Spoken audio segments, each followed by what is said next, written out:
episode, we are talking to the Kimberly Campbell Ruguaru, who specializes in pelvic floor strengthening therapy.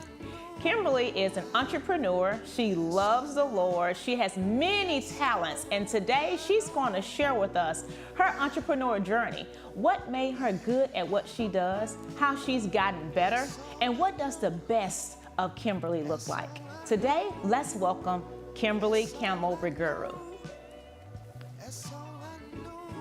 Kimberly Campbell Ruguaru is the founder and CEO of Core Ordinance. Kimberly is an advanced practice registered nurse and certified family nurse practitioner, a 2017 honors graduate of the University of Memphis, Laurinburg College of Nursing with a Master's of Science in Nursing, a 2017 honors graduate of the University of Memphis, Laurinburg College of Nursing with Master's of Science in Nursing, completing a double residency in women's health. Her undergraduate studies include the University of Memphis and Baptist College of Health Sciences, earning an ASN and a BSN degree. Our CEO, Kimberly, has a passion for pelvic health and her community, where she serves as a forensic science helping victims of crime and sexual assault to recover from trauma to wholeness. Bringing more than 20 years of clinical experience, passion, and care, you are in good hands with Kim at Core Ordinance Care Incorporated. Let's welcome Kim to the show. So Kim, tell us a little bit more about yourself. Well, first, thank you for having me. It's an honor and a pleasure to be here. Thank you for your audience participating and watching. Yes. A little more about me. I am a lover of God. I'm a wife. I'm a mom. I'm a daughter. I'm a spiritual person, and I am passionate about helping people, especially women. I treat men as well, but especially with leading women to wholeness in the area of pelvic floor health and wellness. My family is growing in the sense of branching out, so I would be an empty nester soon. Yes, your son just graduated. Yes, correct? yes. Yeah. So transitions are happening, but I'm just delighted in where I am in this place and time in my life. That is wonderful. That is wonderful. Give us a little fun fact about you. Fun fact. Can I give two? You can give two, sure, of course. Fun fact, I've never had macaroni and cheese Oh, or wow. a cheeseburger. We're not going to take her black card. I don't like cheese too much.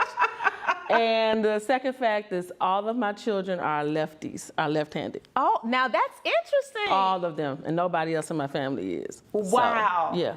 That is something. And your kids are amazing. Thank they you. are true superstars in their own right. Thank you, thank you, That thank is you. awesome. That Thank is you. awesome. So, Core Ordinance, how did you get started?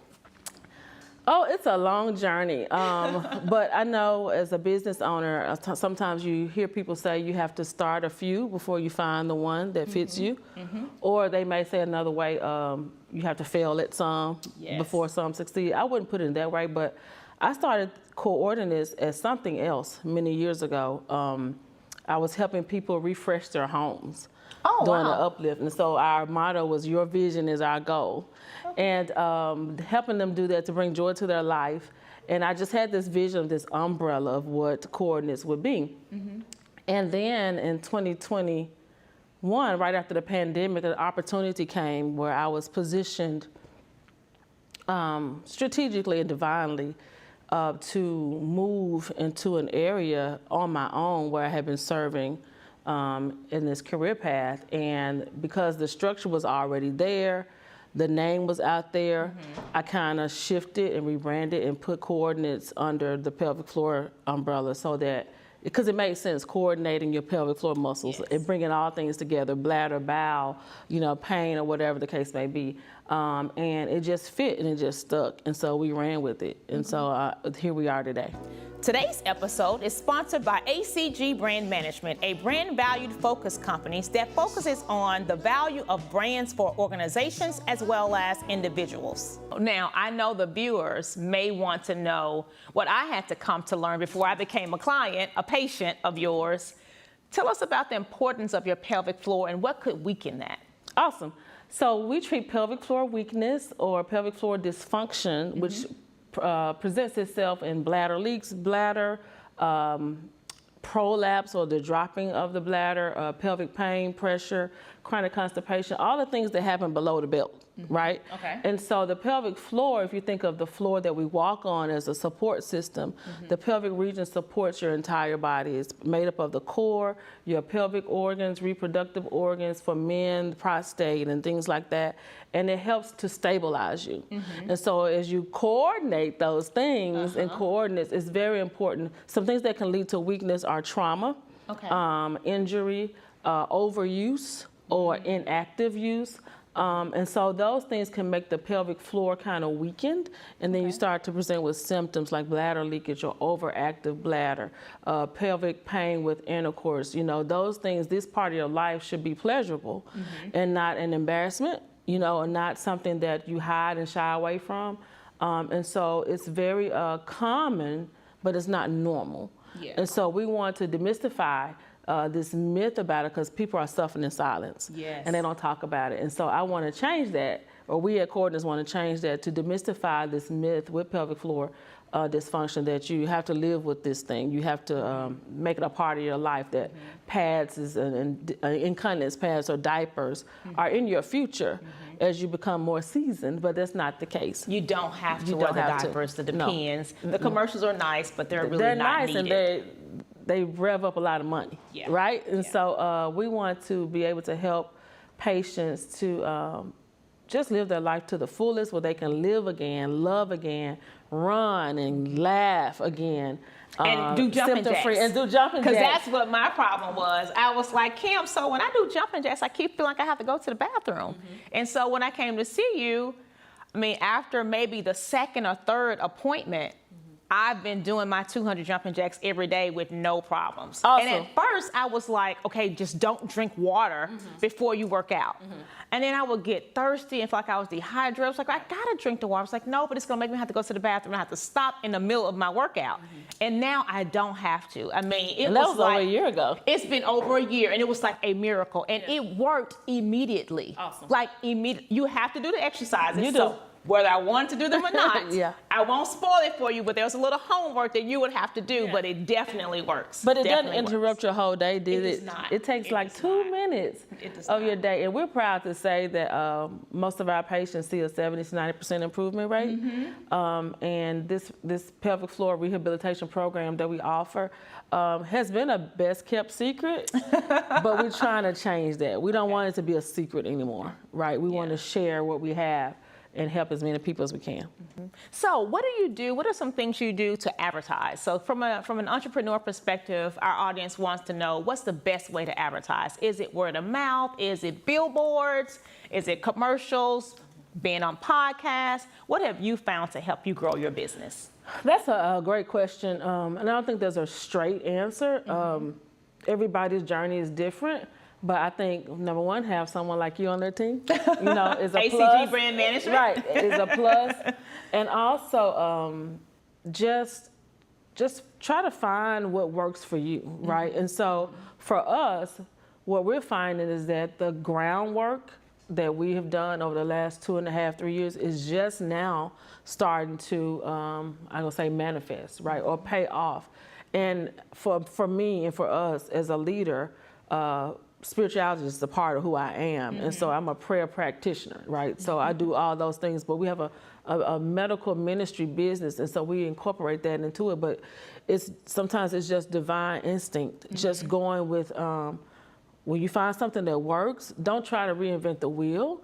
Be consistent in that thing, and even if it looks old to somebody else, even if it looks like it's different from somebody else's plan or their process, if it works, just continue to work it. And so for us, hitting the pavement, putting boots to the ground, Yes. has really skyrocketed our volume. Going out to meet people, Yes, you know, that going to meet people and to meet patients who may never become your patient, but getting that face with a name and showing that you care about people. So Being we go genuine. Yes, exactly. Being authentic and genuine.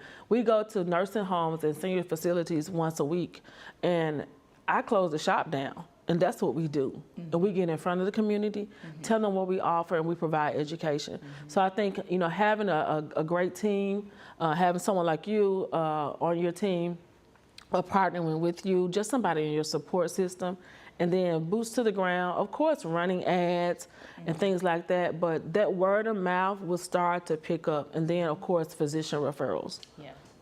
Yeah, and I want to go back to something you said on your entrepreneur journey when you talked about 2.5 years. You feel like it's finally manifesting. This is my 5th year, and I really am just now starting to see how ACG is blooming. And I know it's because of the networking, the work that I put in the beginning. I started my business in 2019. COVID happened in 2020. I used that time to network, to create content, to really study my craft and perfect what I do, and really kind of take all that I've learned over the past 20 years and how to put that into branding. I studied my craft. And I think you have to always study what you do, stay innovative in what you do, and be consistent, as you said. And that's what has really helped me. Like you said, I don't think there is an easy way to do it, for sure. There's no one-size-fit-all way to do it. No. You have to do what's best for you, and having that belief system, because you can get some guidance. Yeah. God will guide and lead you into what you're doing, and you're like, wow, I never thought that would work. Right. But so not giving up and really honing in on the craft and the skill that you have and being consistent with it, I would say it pays off. And for new entrepreneurs, it won't always pay off in month 1. Right. First quarter, year 1, it will not. You'll have to see that growth. But if you stick with it, it's definitely going to happen. For sure. And sometimes in our culture is this winning, and I even had it, this winning mentality. So remember, coordinator started out as something different. Right.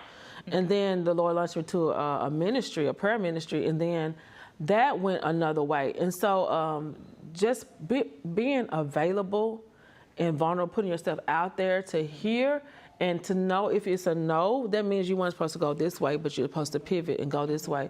And so a lot of times this winning culture is in our mindset, win, and that's okay. It has its time and its place. But what about flipping that into caring, and serving people? Yes. And when you serve people, the word will get out about your business. If it have a purpose and it has a plan and a mission, people will find you because you're serving and you're meeting a need of people, and not necessarily all about winning. You know what I mean? I agree. Doing it from your heart, doing what you know is right, the money will come. It will. I think the money will come, and if you're chasing after the money, and I talked with another host, a person that I had on the show, and we were both talking about you can't always chase the money. And to that end, let's talk a little deeper about that. Boundaries. Let's talk about boundaries and when to say no. How did you have to feel your way through to set boundaries? Or did you start with, here are my boundaries up front, I'm never gonna sway from these? Because life happens, right? Your business changed, you said yours did. How did you figure out how to set your boundaries and when to say no? I'm still working on that. I'm a work in progress with that. But as you grow as a person, your needs change as well. And so for boundaries, I would say I look at it now as protection. And so how can I protect me and how can I protect my business? Instead of boundaries being a negative thing, like a pushback, but it's a pull in. What am I protecting and how do I want to protect it?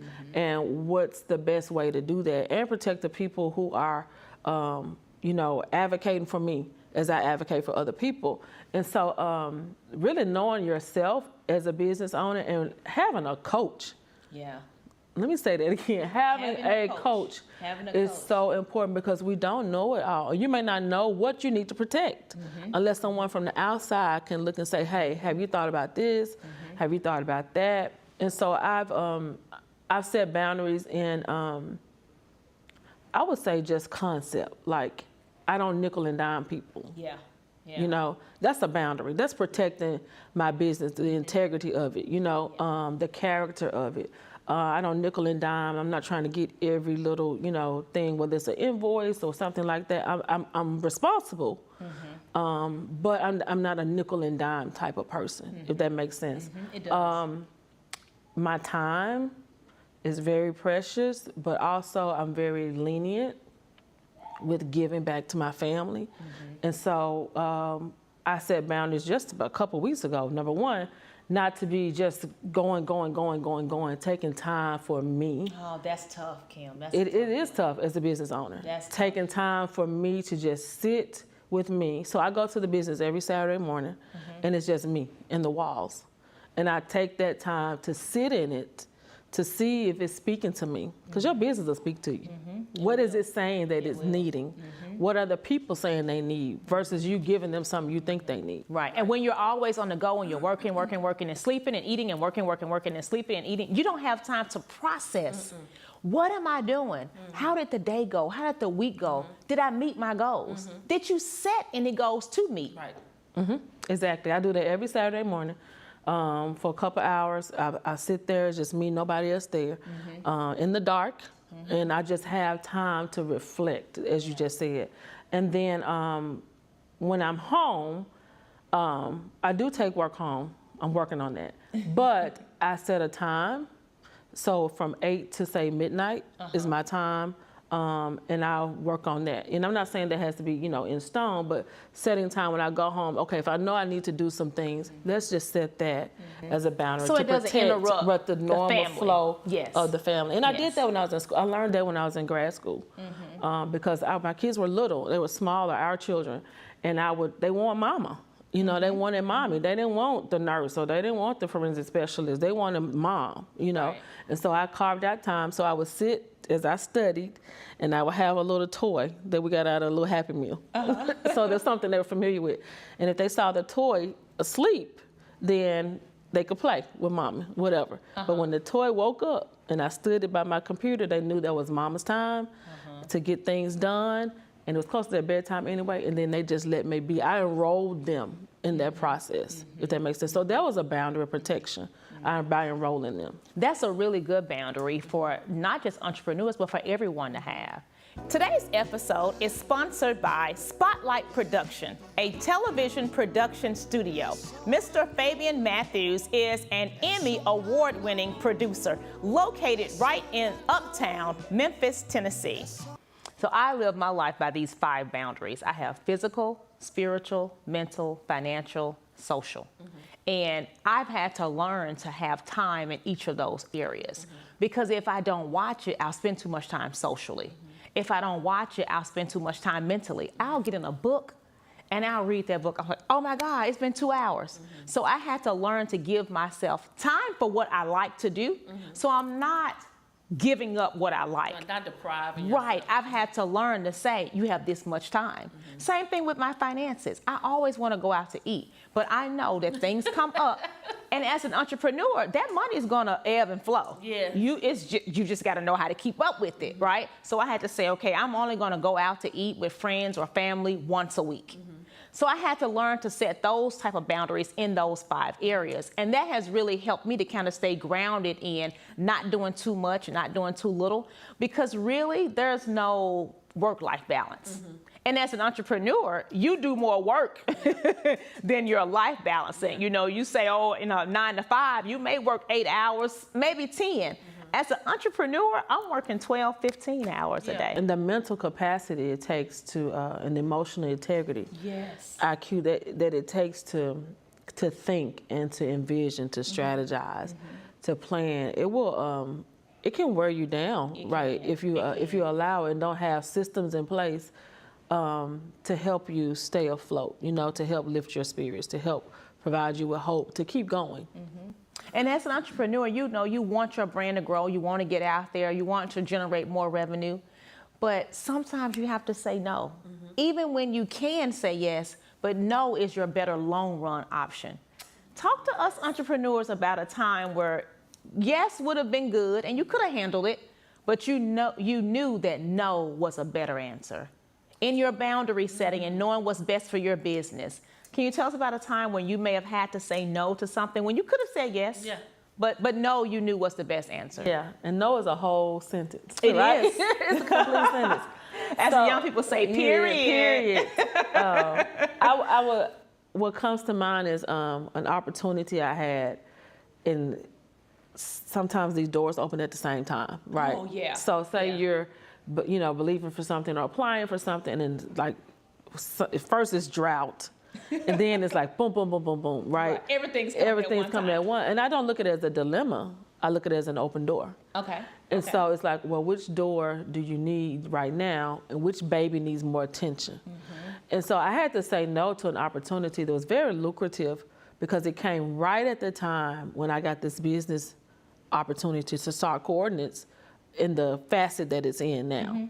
And so it can come in the form of this intimidation from the outside, was where, look at this opportunity. Right. And you would be, not smart not to take this. The money is good, but it conflicted with what I needed to do and the instruction I had just been given divinely, And so it's like, do I take the safe route, or do I take this faith walk and say no to this sustainable, great opportunity, that, the paycheck is going to be there every 2 weeks and all things are lined up.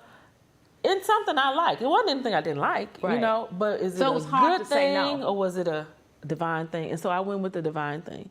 And, but it was difficult, when you're thinking about family and things that you support and who's depending on you, it was hard. But I heard spiritually, it's like, that's a form of intimidation too, because it wants to stop you from the promise. And so it's like, okay, what do I do? So I said no, and I went with the promise, and I'm so glad. And I'm sitting in answer prayer. Yes. And I'm so glad. Oh, wow. It doesn't get any better than No, that. it doesn't. It doesn't get any better than that. It doesn't. I'm going to ask one more question, because I think our viewers, as well as myself, would like to know, what does the future look like for you? When you look at a 5-year plan and say, as an entrepreneur, this is how I see my business growing. How do you put that together, and what does that look like? In 5 years, I would love to eradicate pelvic floor dysfunction in the state of Tennessee.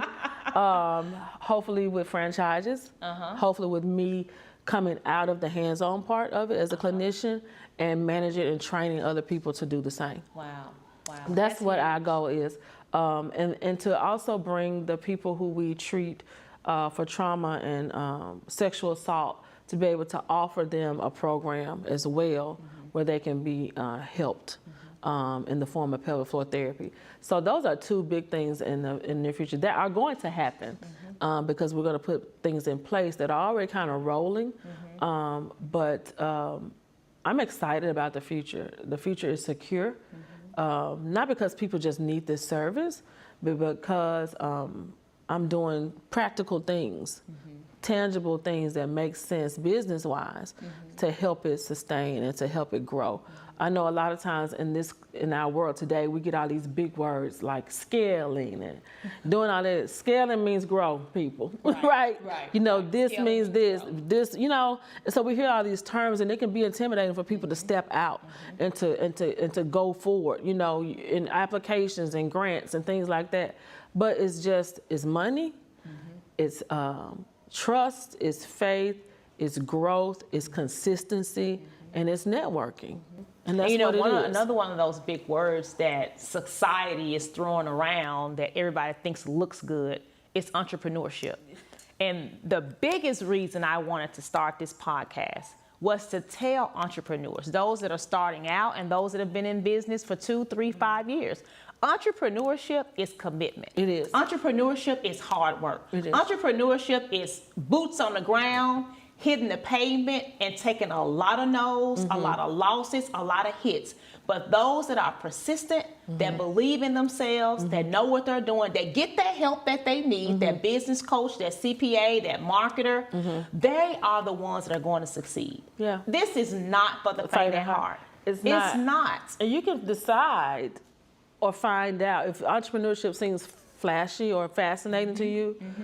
Put your toe in for a minute, and maybe if you feel this thing, this pull, maybe you're an entrepreneur instead of an entrepreneur. And maybe you are a better change agent where you are. And that's fine. And people think it's not fine. I'm gonna start my own. That's fine to be where you are to flourish where you are, to maximize the potential that you have right where you are. Because this journey is so different. It is. I was kind of thrown into it. This opportunity came, and it was like, what you gonna do with it? Because I planned to do it later. And then it's like the floodgates open, and so I had to get a team, get an attorney, do this, all these things, you know. But I'm so grateful that I did. I'm called to this work, but just be sure, you know. That's it. That's it. You have to be sure and believe in yourself, because once you get out there and it gets hard, no one can motivate you like you.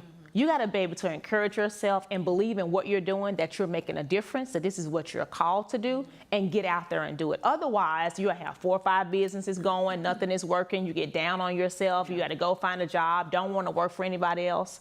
And there is nothing wrong with being an entrepreneur and having a full-time job. Nothing. There is nothing wrong with that. It's nothing. There's nothing wrong with that. Let it be your means to an end. Allow that career or whatever you're doing to fund, to be the hedge fund for your new business. It's absolutely nothing wrong. And what we see portrayed is not the truth. It's not. And like I said, that is the main reason why I wanted to do this podcast show, was to say, when you're in your 20s, 30s, even 40s, and you want to be an entrepreneur, you're out there on your own, having a full-time job gives you some really good insurance and some 401k. Yes, it does. You got to have some investments. You got to have something stored up. You got to have a way to be able to keep your business going and know that I want to live to 70, 80, 90 years old, and I need something to live off of. And that 401k is a huge help. It's a huge help. So when you're thinking about entrepreneurship, you really have to think about 5, 10 years down the road. It's not a right now thing, because there's a lot of sacrifices that you have to make as an entrepreneur. Whether it's financial, whether it's with your family, whether it's with relationships. Why are you looking like that? Because relationships is a big thing. Because entrepreneur mindset is so different than the average mindset. And if you're in a relationship with someone that can't support or doesn't understand your entrepreneur mind, the drive, it's going to hold you back. That may be your next topic for your next podcast. That's a good one. At least that was a good one, Ms. Hill. It is. That's a good one. Serious. I'm living in that right now, so and I relationships, know. not just romantic, No. the platonic, the girlfriend relationships, the friend-guy relationships. They have to understand. They have to understand the sacrifices that you make. Yeah. You know, my one of my family members made a joke at me on Mother's Day because I brought my laptop. I was like, you know what? I really can't afford to go to dinner, but I'm going to go. It's Mother's Day. The family's going to be there. I'm going to enjoy it. I'm going to sit down and eat dinner with them, hang out for about an hour, and then I'm grabbing my laptop and I'm going to get in the corner because I had some work I needed to do. It's hard for other people to understand that sacrifice. It's like, oh, there she go with her laptop. Yes. I have a quality brand that I have to uphold. I operate in excellence in anything I do with my company. And I want my clients to receive that, and that means sacrifice sometimes. It does. And the sacrifice does pay off. And it's worth it. It's worth it. And so when you surround yourself, you know, we can't divorce our families, right? But when you surround yourself with not only like-minded people, but people who have attained, where you're not the biggest fish in the pond, and it begin to stretch you and to sharpen you and to challenge you, you know, because when you're here, you know, some people don't get it, right? And it's no shade, it's no fault, it's no pointing fingers. It's just that they don't get it, and that's not their path, and that's perfectly fine, you know. But you really have to know and be sure, and then, you know, talk to yourself, get up, do it again. And when things get hard for me, I remind myself, Kim, you can do hard things. You can. They don't feel good, but you can do hard things. All in your mind. There's been so many nights where I've gotten into bed and I do some marketing for a church. And one night last week, I got into bed. I was so tired. I was like, I'm going to get up earlier in the morning and I'm going to do it tomorrow. And my mind said, nope, No, you're not. get up right now. And then tomorrow you can sleep a few minutes longer and get a good night rest, knowing that that's not on your mind, that you got to get up and do. And I got up and did it, and I slept so well. I was like, okay, I'm so glad I did that. So you do have to talk to yourself and push. You got to push. You've got to push. You do, absolutely. And it's worth it. Yeah. Today's episode is sponsored by PJ Townsend Fam, who is an expert at providing purpose-driven content for faith-based organizations, nonprofits, as well as emerging and upcoming businesses. This has been so It has been a joy. I really appreciate you coming and sharing. Absolutely. Any advice that you would like to give just from your journey? Any advice I would say for someone who's launching their entrepreneur journey is to truly believe in yourself. You can start a business without capital. I just don't recommend it.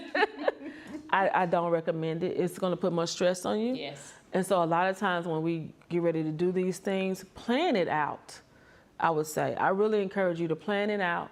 If you can, get people to enroll with you so you have some capital if you don't have that job. Something to fund your business, because starting one in a financial crisis is hard work, and you have to climb out of that. And so I don't recommend that. And then just keep going.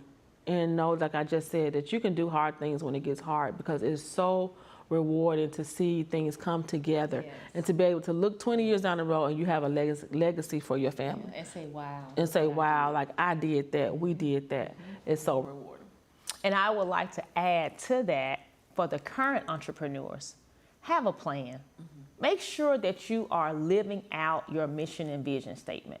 And if you are a successful entrepreneur and you don't have a mission and vision statement, you need to create one. Having value for your company, knowing where you're going, your value statement will never change. Your mission is your mission. And that's the one thing you should always keep right in front of you and say, this is why I'm doing this. What is the mission for my business? So that will be one of my takeaways for current entrepreneurs, is to go back and revisit your mission statement. What is the mission? It'll guide you. It'll guide you. Yeah. It'll guide you. So how can we reach you? If we want to make an appointment, if we want to follow you on social media, how can we reach you? Absolutely. So you can call our office at 901-877-4017, or you can visit us at coordinates.com. That's www.coordinates, coordinates.com. We have email, info@coordinates.com, and we're on social media platforms as well as Coordinates. Yes, thank you, awesome. And I love doing my jumping jacks now. I don't have to stop in the middle of them. I love my appointments, so glad I came. I'm so glad you came too. So, and doing those exercises consistently has really, really helped me tremendously. Awesome. So thank you so much. Keep it up. Thank you so much. So thank you all for listening. We are so glad you stopped by for a few minutes just to listen in with us on our podcast, Easy Talk for Entrepreneurs, the real and relevant entrepreneur podcast. We will see you next time.